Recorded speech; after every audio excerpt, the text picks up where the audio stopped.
please give a warm welcome to Paul McMurray.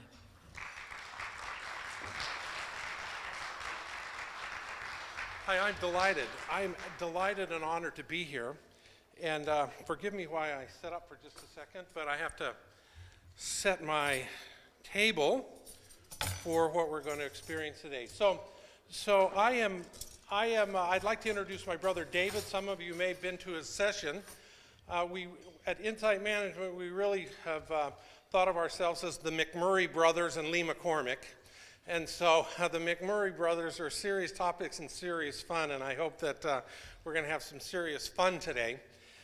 And so as we think about the topic leadership and fruit salad, I'm going to really try to make sense of this, and let me get through a couple of slides very quickly. We've represented a lot of organizations over the years, and we spent a lot of time with the folks in Crucial Conversations. We spent a lot of time, we're working now with Wiley a lot, and we're honored to be able to bring you that DISC assessment. We hope that you'll take it. Some of you are able to do it on your smartphones during lunch, and we hope that you'll take advantage of that. I called this the thread. This is what I'd like to weave today. The first idea is that we are going to talk about what is a fruit salad and what does it mean to be a team in fruit salad, and then ultimately leadership and a fruit salad. And so hopefully this all makes sense and will be a little bit fun to learn as well. The other thing we're going to do is I'm going to ask you to use your technology today. You all have those clickers in front of you, and we're going to do a couple of questions, a few questions, where you're going to not only have to answer one, a number, but you'll have to type something in as well. So here's the first question: do you manage people? So just very quickly, plug in the number 1 or 2 for no. Do you manage people? Okay, so I'm going to stop it here. And let's see what our answer is. Okay, so we're a little over 50% are saying, no, I don't. So we're individual contributors of either managing projects. Now that's not, it was just kind of curious as to, so who are we in this group? So this gives us an idea of who's sort of dealing with people on a daily basis in terms of management. Here's the second one: are you a formal coach? Now this is you get to decide what I mean by formal. I'm not making that decision for you, but are you a formal coach?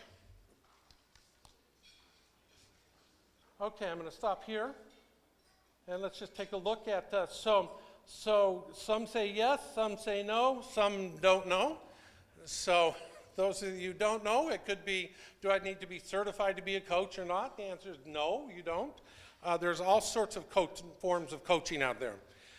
But the reason I ask these two questions is to get you to start thinking about, what is my role? Who am I in an organization? And how do I show up, either from a leadership perspective or a teammate perspective? How do I show up? And so now I'd like to talk about fruit salads. Okay, so this is going to be a fun one, and here we go. You can write one word on your clickers. So this is going to be top of mind. So what one fruit would you put in a fruit salad? And while you're doing that, I'm going to build my fruit salads. Okay, so if I'm lucky, we're going to get a word cloud out of this. And it'll be basically the top of mind. So how'd we do? Okay, grapes, apple, mango, strawberries. Okay, so the largest ones are the ones you'd see in a fruit salad. Okay, so I happen to have 2 fruit salads up here, and we'll talk about mine in just a second. But boy, when David and I did this before, David must have spent, I don't know, half hour. No, he spent hours and lots of money making that fruit salad. That's not exactly his. Honey glazed. It was absolutely delicious. Okay, so there's a fruit salad. Now that would be sort of a mixed berry salad. Now we can have a melon salad, which I happen to have. I have my melon salads here. And what I'd like you to think about now is, let's talk about teams and fruit salads. So at your tables, for just a couple of minutes, I'd like you to answer this question, and then we're going to get some feedback from the group here. So what are similarities between teams and fruit salads? Okay? So take a few minutes. I've got my handy dandy timer right here, so you'll get about 4 minutes to answer that question, okay?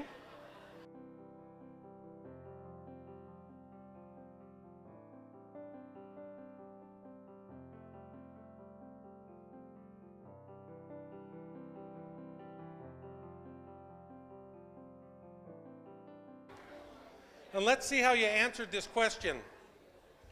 So what are some similarities between fruit salads and teams? What'd you come up with? Any variety? Okay, Helen? So just so you know, what Helen said, it would be very fruitful if we worked together. We completely agree with that. So seriously, you... Okay, so yes. We came up with that some of the fruits and some of the team members are ready to use as is, and some you have to prepare. Okay, you have to prepare. Okay, that's a nice way of putting it. I was wondering if he's going to say ripen, okay? And so what does that mean, age or something like that? Okay, what else about it? What else is, what are some similarities? So we have variety, we have working together, more fruitful. Some you can use right away. Okay, some last longer than others, you bet.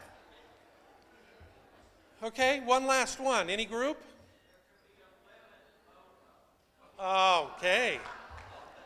There can be a lemon in both of them. So maybe you want that. Maybe you want that lemon taste, or maybe you don't want that lemon taste. I think the other thing for me when I think about fruit salads is I think about the different types of fruit salads. So the different types of teams we can have. And as we start thinking about teams and we start thinking about our role, I think one of the interesting, to me, this is something that David and I have talked about for months, is the differences in the fruits and the differences in how those fruits go together. And some work very well, and we're going to see. So here's my fruit salad. I happen to have a nice, juicy, I'm going to tell you, excellent salad. But now, let me introduce a quote to you. Anybody know who Miles Kington is? Or what he's known for? I love this quote. Miles Kington basically said, knowledge is knowing that a tomato is a fruit. Botanically, whatever it's called, it's a fruit. But knowledge is knowing that it doesn't go in a fruit salad. And so, here's the question. How do we view this tomato? So, if I were to take, let's see, my diced tomatoes. Did I hear somebody say, don't do it? So, before, I have two bowls. We're going to be able to try both, okay? But what I'd like you to think about is if I happen to do this, and I mix this up, ooh, what do you think?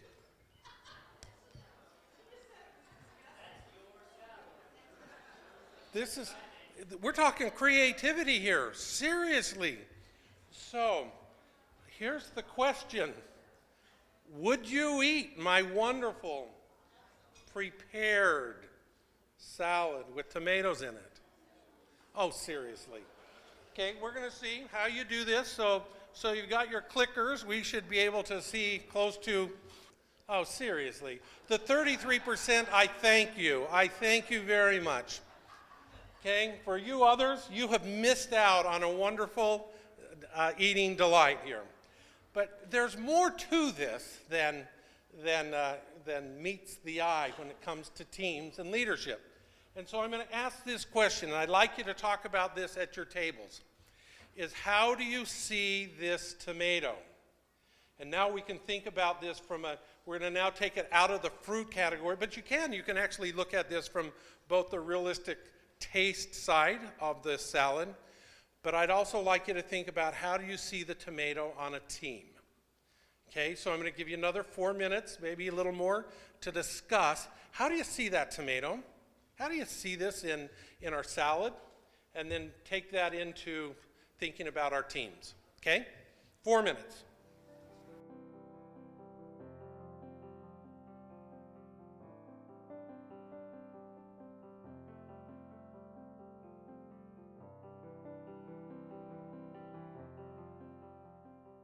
Okay, so let's come back together and answer this question.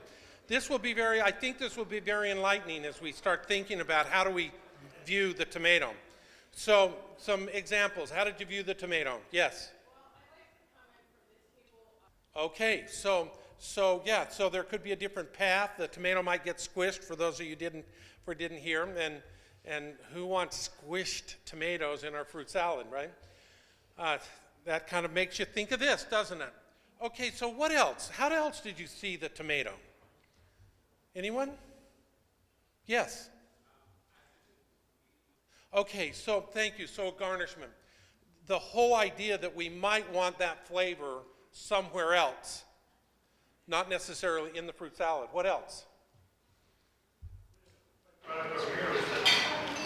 idea of eating the fruit salad for some kind of nutritional sustainment. Tomato may not taste proper with it, but it's still going to provide you. Okay, so there could be a better reason that we got to swallow that bitter pill of tomatoes in the fruit salad for nourishment, okay? And certainly if you were on one of those survival shows and all you had was, tomatoes and watermelons, you might just eat those together. Okay, what else? I saw some other hands. You can also have the vegetable salad. Your tomato could be your liaison to the vegetable folks. Thank you. I thought it was pretty ironic that we had tomatoes for our tomatoes and cucumbers today in our meal. And so one of the interesting things that David and I have talked about a lot is, especially in the federal sector, where a lot of people don't feel like they have any control over teams they inherit. They do, right? We know we have some, but sometimes we look at the tomato, and we look at the tomato as toxic, or the bad thing, or we look at it and it doesn't belong. And so oftentimes we're looking, and then the third one I have here is you spread its toxicity, right? Who wants the tomato juices all through exactly. Who wants that? Okay, so somebody on 33% of you said, yes, I'll take it. But the idea is that oftentimes if we look at the tomato as toxic, then what happens is everything about the tomato becomes toxic. And what I'd like to think about as leadership in a fruit salad is, it goes more to how do I view that tomato? Can I see that tomato differently than, I only have a fruit salad. That's my myopic view, and I don't see a broader. So mine was bruschetta, okay?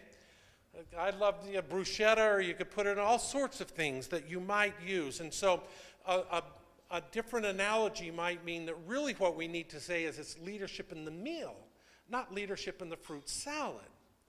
That the fruit salad is only part of what a leader has to deal with. But so here's the other question, and I've still bugged David, and I haven't looked it up, and that is the whole idea of, can anybody tell me the qualities of a tomato other than it's mushy and it's got a lot of liquid in it that really makes it not part of a fruit salad? So if you were on Chopped or one of those shows, what would they say? You don't mix it because? You'd reckon, yeah. It's a nightshade. Whatever that means. What does that mean, a nightshade?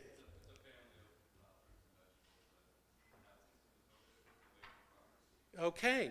So see, here's the point.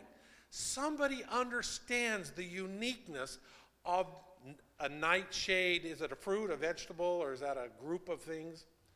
So the whole idea is, do you know the qualities? We know, well, it just doesn't belong, so we don't. But do we know that same thing about the same types of qualities and traits about our employees and about our teammates? And as leaders, when I think of leaders as understanding the whole notion of a fruit salad, and that maybe, just maybe, we need to think about the tomato differently. We need to think of it in a different way than just part of our fruit salad. And so we could ruin the fruit salad, as many of you said. So now let's talk about this whole idea of leadership. So tomatoes on teams, oftentimes this is what they look at as a teammate. Is if they had to describe that, they'd say, yeah, that tomato is the toxic employee, the sarcastic one, the one who, that I keep thinking one of these just doesn't belong, and that's you. You don't belong, right? Everybody else does. And so I'd like to tell you an example of two just absolutely diametrically opposed experiences that David and I have had in working with leaders, both in hospitals. Greg was a leader who inherited a team of about, 9 managers, senior managers. And for some odd reason, Greg just decided that the learning and development manager just didn't belong on his team. And so what was so interesting about that is he just stopped inviting her name, it was a woman, he just stopped inviting her to the senior leadership team meetings. He didn't include her on any messages. And I was coaching, so we had a coach for Greg, and then I was coaching all these other folks. And it was just so interesting to see how alienated she felt in less than 2 months. And Greg just completely dismissed her. Didn't care about her. One of the things I voluntarily hoped she would leave, we actually used the term that maybe she was going to self-deport and go somewhere else in the organization. And that's the way he treated this person. And then we have Juan. Juan actually, and this is why we as I mentioned, we use Wiley. Juan had decided that he needed somebody different than him on his team to counterbalance, but also bring some stability where Juan might be much more energetic and willing to do something, and he needed somebody to bring in sort of and what's your plan, and how do you think you're going to do that? And so Juan started looking at these character traits and hired a guy. And I think his name was Michael. And then Juan went to Michael and actually called in David and said, David, I'd like you to help me look at the character traits of Michael and my character traits, and I'd like you to do a one-on-one with us and talk to us about what are our differences and how can we use those differences in being more effective as team members. And so when you look at that contrast, you look at somebody that says, I want to know you. I want to know the difference of what makes that tomato so you don't do this. But I also want to understand, how do they mix? And how can I as a team member, how can I bring people together and say, what are your unique characteristics? What are your unique traits? And what can you bring to the table rather than just dismiss and alienate and hope that you'll go somewhere else? And that's exactly what ended up happening. She ended up going somewhere else. And Greg could care less. And it was pretty interesting. We did a 360 on Greg, one and a year later, and they didn't even give me a chance to write my final report because his 360, he thought he was the best. You know how you get those bars that go way out? And the rest of his team, including his boss, the bar was almost at the baseline. And they finally basically said, this isn't going to work. And it ended up costing Greg his job. But he just could not see the value of the individual. And as I think about this, that to me is the role of the leader. And so what do we do? What do we as leaders do? So we as leaders, we have to look at what do we want? What's the end game? And by the way, I wrote this down. What's the goal in mind? It's what kind of salad, and then I actually was thinking, no, maybe the salad is just a short-term goal. That the long-term goal is really the meal. The long-term goal is, how do I roll this all out? And so I create separate parts. And so as we think about this, the idea is to know the individual traits and the individual ingredients. And I would ask you this, I don't have a question, but I'd ask this rhetorically. How many of you think you know the individual traits of those that you work with? Do you know their traits? Do you know what makes them good or what makes them tick? And if you don't, I would challenge you to go find that out. And so there's ways we can do that. And so all the traits, so some of you, you've done personality tests, could be MBTI, could be DISC, color code, there's all sorts of them. We have strength finders, right? We know that you can look at their strengths. And so we have that. And then we also have this idea of what motivates. Do I know what's really making people tick? How do I do that? I can click that. And so I say, hey, it's in this point. Do I know what motivates? Do I know how they work together? Do I know their strengths? Do I know all of that? Or have I chosen to just say, I'll let them do? And I would suggest that leadership and fruit salads are all linked. That it is about the ingredients. It's about the individual qualities. And then lastly, here's the last question, and that is, how do we see ourselves on the teams that we're on? And this is an interesting one, because I really do think that some of us might think of ourselves as the tomato. And so as you look at that, I've only given you 5. Well, I've kind of given you 3 in some combinations. Are we the fruit in the fruit salad where everybody gets along? Are we the tomato wishing that we fit into the salad and that somehow we don't fit in? Are we the tomato and we are so happy we don't fit in? Okay, or is some combination, or is it something else? So this is the last question I'm going to ask you, but I'd like you to respond to this one. How do you see yourselves on, pick a team. So if you're on multiple teams, pick one of them. How do you see yourself? So look at that, okay? So lots of those that we get along, okay? 33%. So I am happy for you. I'm truly happy for you. One of our worlds is we live in a world of where people call us in when they aren't experiencing number 1, they're experiencing number 3, and there's a problem. There's a problem child there. So what I'd like to do is I'd like to challenge you to think about your role, how you show up.